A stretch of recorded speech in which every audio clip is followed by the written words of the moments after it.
All right, how's everybody doing today? They say that being sheltered in place like this can affect your emotional and mental stability, but I don't believe any of that. I feel like I'm doing pretty good. I feel like I'm hanging in there pretty well. So anyways, this little video is called Spirituality and Laughter. You know, one of the complaints about us religious people is that we tend to take ourselves too seriously, and that if you kind of make jokes about your faith, that somehow you're being sacrilegious, but I don't tend to think that that's true at all. In fact, some people say that laughter is part of the nature of God.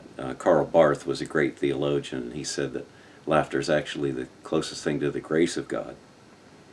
And another guy, Conrad Heyer, had a great summary about laughter when he said, the first and the last word really belong to God. He said, it's not death but life, sorrow but joy, and not weeping but laughter. He said, it's really God that has the first and the last laugh. Others believe that, having a sense of humor is a characteristic of somebody that's spiritually healthy. I think it was G.K. Chesterton. He was an atheist that turned believer, and he had a big influence on C.S. Lewis. He said it's the test of a good religion whether you can laugh about it. And we all remember Charles Schulz, the creator of the Peanuts cartoon. He said nobody would have invited Jesus to dinner as often as Jesus was unless he was interesting and had a good sense of humor.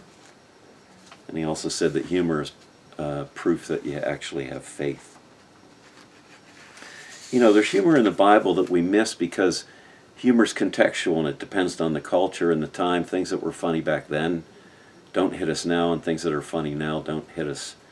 Wouldn't have made sense back then. But if you understand the context and time, the humor is pretty clear to see. For instance, you remember the story of Elijah and the prophets of Baal. And Elijah wanted to prove to the prophets that their God that Baal didn't exist.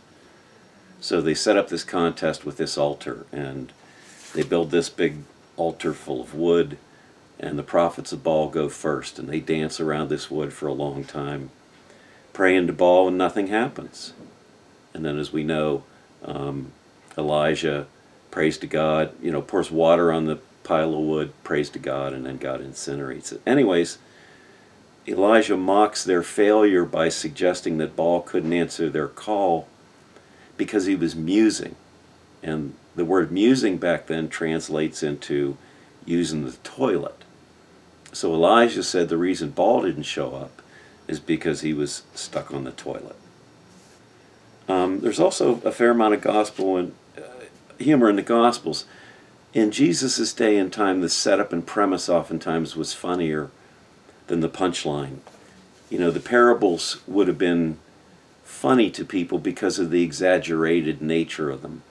A mustard seed becoming a big bush, and they would have laughed at how absurd that was.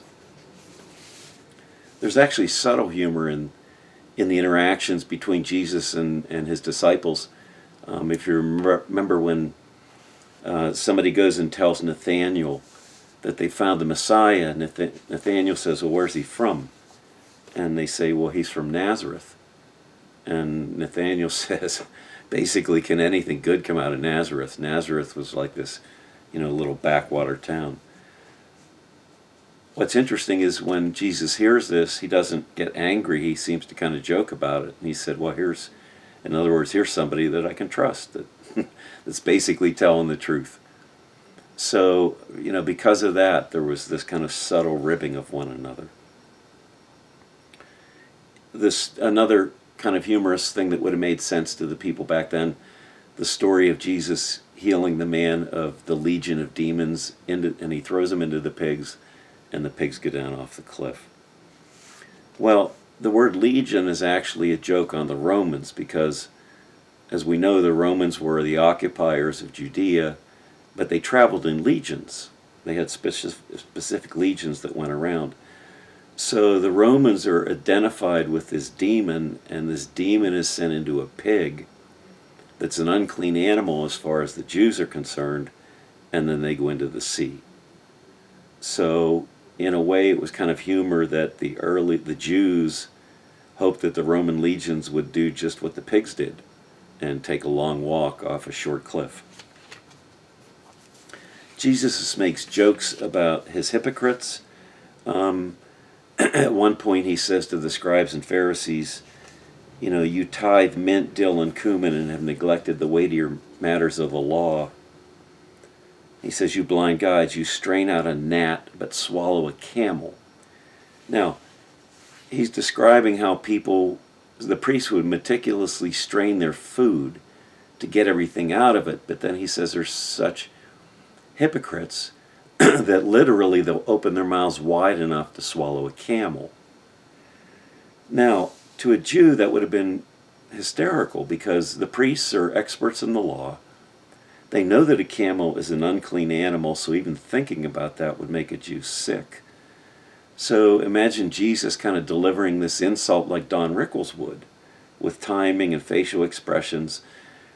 And these poor people that are tired of being burdened by the priests and the regulations would have found this image fun and humorous, that this priest is opening his mouth wide enough to basically swallow a camel. So here's a couple jokes. We'll start off with some denominational jokes. All right. What's the difference between a Lutheran and a Baptist? Well, Lutheran will say hi to you in the liquor store. Baptists, they tend to shop after dark. A Lutheran pastor was teaching his confirmation class about the sacraments of the church when he noticed that little Johnny was not paying attention in the back, so he decided he would call the boy out in order to get him to start paying attention. So he hollered at him, Johnny, and Johnny looked up and he said, what are the sacraments that are important in the church? And how many are there? And Johnny thought to himself, and he said, well, there's two. And the pastor said, well, I'm impressed, you're right. He said, and what are those two sacraments? And confident and bold, knowing that he had known the answer, he looks up at the pastor and he says, well, it's coffee and potluck. Of course, that would have worked for the Methodists too. All right, this is Garrison Keillor's take on the Episcopalians. He describes different denominational ministries. He said, the Methodists pick you up out of the gutter, the Baptists get you saved, the Presbyterians educate you, the Episcopalians introduce you to high society, then the Methodists have to pick you up out of the gutter again. He also said an Episcopalian is either a Roman Catholic who flunked Latin or a Presbyterian whose stocks paid off.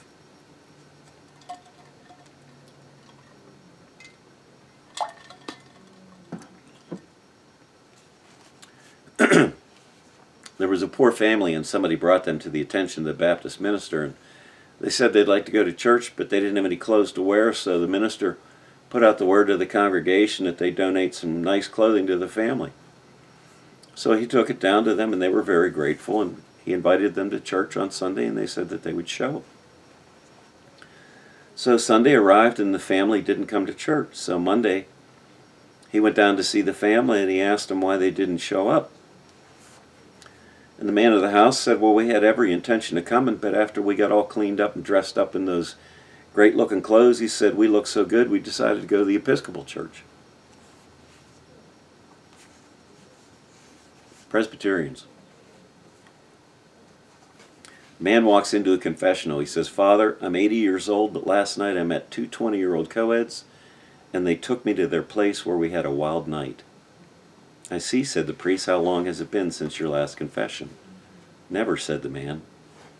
Never, asked the priest. How can you be a good Catholic and you've never been to confession? I'm not Catholic, Father. I'm Presbyterian.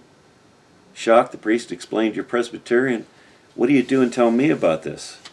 The man replied, heck, I'm telling everybody in town. A Presbyterian minister, an Episcopal priest, and a Baptist minister and their wives all decided to take a cruise together.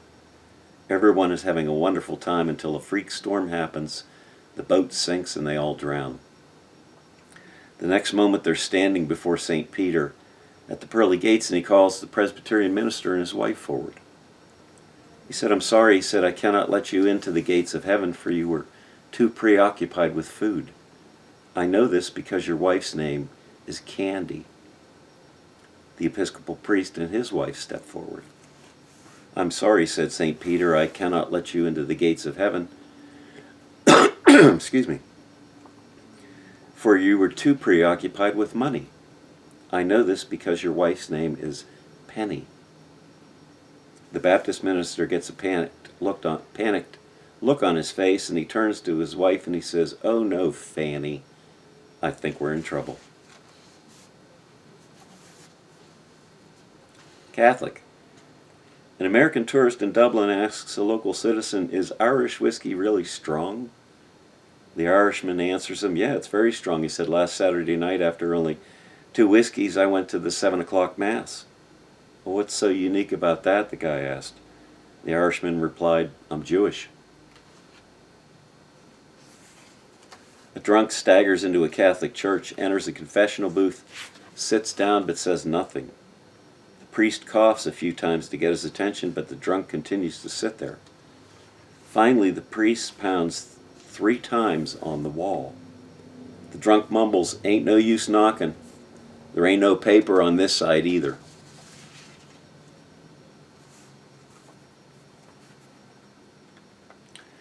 Methodists. A Methodist Bible group study leader says to his group, "What would you do if you knew that you only had 4 weeks left to live?"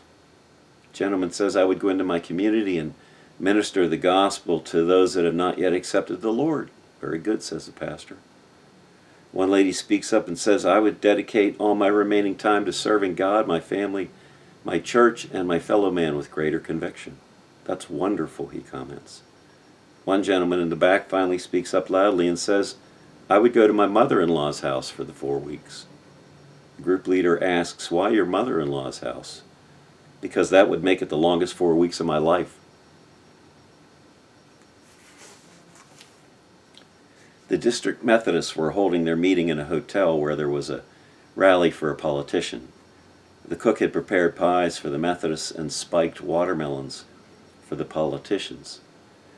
The 2 groups put a strain on the resources of the hotel, and things got mixed up, and their watermelons were delivered to the Methodists by mistake. When the dining manager learned of the mix-up, he ordered the waitress to go and get the watermelons. She went to get them, but returned saying the Methodists were eating them. The dining manager asks, "Well, do they like it?" "Like it," she replied. "They're gobbling it down like it's going out of style, and they're putting the seeds in their pockets."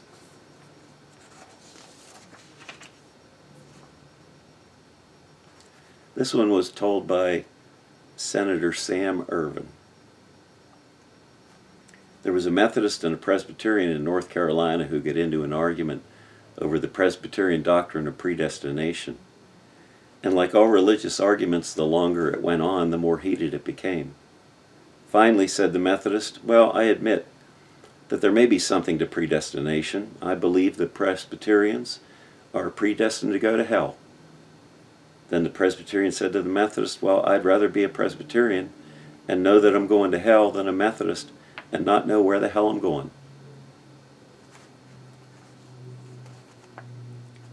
Preacher jokes. A preacher had thought he delivered a great sermon and felt good as he was walking home. And he turns to his wife and he says, "So how many great preachers do you think there are preaching today?" She looks at him and says, "One less than you think." The preacher was walking down the road and came upon a dead mule that had been hit by a truck. He recognized the mule and walked to the owner's house to tell him about it and express his regrets. The owner of the mule said, "It's customary around here for the person who finds something like that to take responsibility for burying it." "All right," said the preacher. "I just thought I'd notify the next of kin."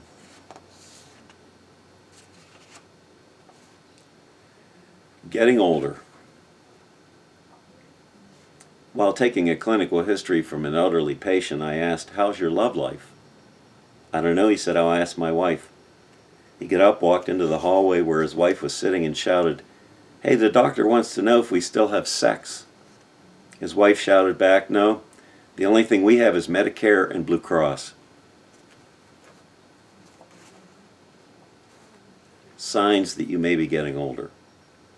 When your sweetie says, "Let's go upstairs and make love," and you answer, "Pick one, I can't do both." When a sexy babe catches your fancy and your pacemaker opens the garage door. when you don't care where your spouse goes, just as long as you don't have to go along. When getting lucky means that you find your car in the parking lot, and when an all-nighter means that you don't have to get up to go to the bathroom. This is called the love dress. The mother-in-law stopped unexpectedly by the recently married couple's house, and she rang the doorbell and stepped into the house and saw her daughter-in-law standing there naked by the door. "What are you doing?" she said. "Well, I'm waiting for my husband to come home from work." "But you're naked," the mother-in-law said. "Well, this is my love dress," the daughter-in-law explained. "Love dress, but you're naked." "Yeah, but my husband loves me to wear this dress. It makes him happy and it makes me happy. So I would appreciate it if you would leave, because he'll be home from work any minute." So the mother-in-law was tired of all this romantic talk and left. On the way home, she got to thinking about the love dress, and when she got home, she got undressed, showered, put on her best perfume, and waited by the front door. Finally, her husband got home, walked in, and saw her standing naked by the door and said, "What are you doing?" "This is my love dress," she replied. He looked her up and down and says, "Well, your dress, it needs ironing."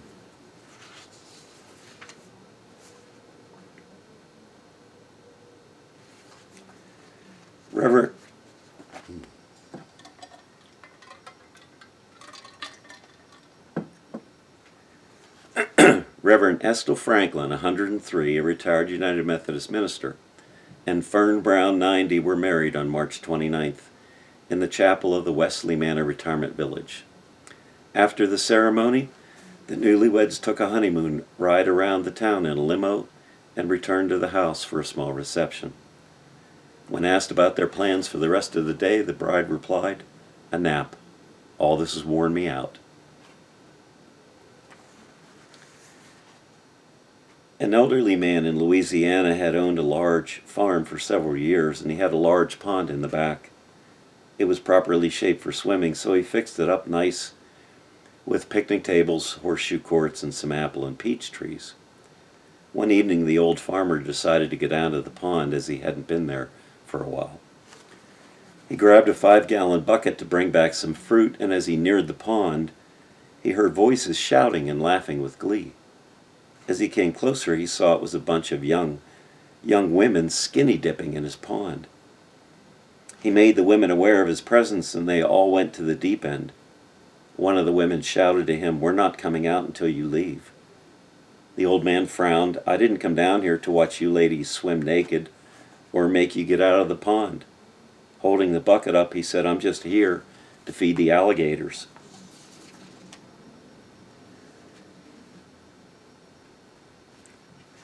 Three grandsons are talking to their grandpa. The oldest asked his grandpa, "Can you make a sound like a frog, Grandpa?" Grandpa, being in a kind of ill mood, responds, "No, I really don't want to make the sound of a frog." So the second grandson asks him again, "Would you please make the sound of a frog?" He says, "No, not now. I really don't want to do that." Finally, the third grandson comes out and says, "Grandpa, would you please, please, please make the sound of a frog?" And he says, "Why do you boys all want me to make the sound of a frog?" And they all looked at him with hopeful faces and says, "Well, Mom says that when you croak, we all get to go to Disney World."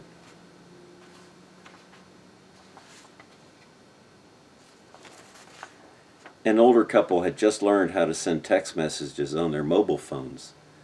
The wife was a romantic type, and the husband was more of a no-nonsense guy.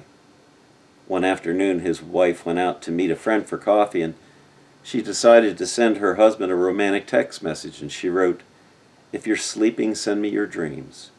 If you're laughing, send me your smile. If you're eating, send me a bite. If you're drinking, send me a sip. If you're crying, send me your tears. I love you." The husband texted back to her, "I'm on the toilet.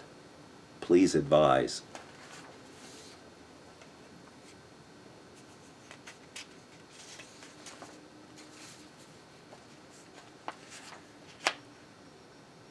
President George W. Bush decides it's time to do some public relations at a local Washington, D.C. nursing home. The president begins his tour down the main hallway and passes by a little old man who doesn't seem to notice him. Sensing this, President Bush backtracks to the resident and asks, "Do you know who I am?"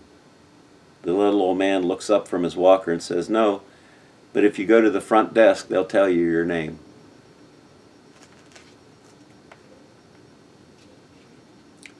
Two old women were sitting on a bench waiting for their bus. The buses were running late and a lot of time had passed, and finally one woman turned to the other and said, "You know, I've been sitting here so long, my butt fell asleep." The other woman turned to her and said, "I know, I heard it snoring."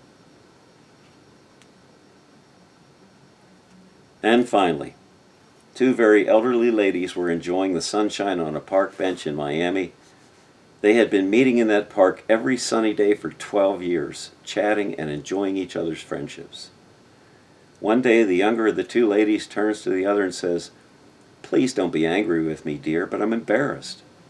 After all these years, what is your name? I'm trying to remember, but I just can't."